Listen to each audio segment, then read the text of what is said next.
Hi, so today's video is regarding HP Officejet 3830 and how to copy.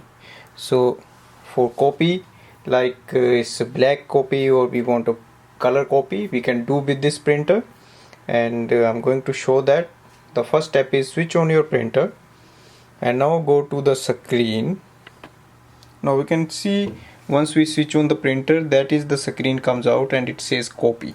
So just on the copy button.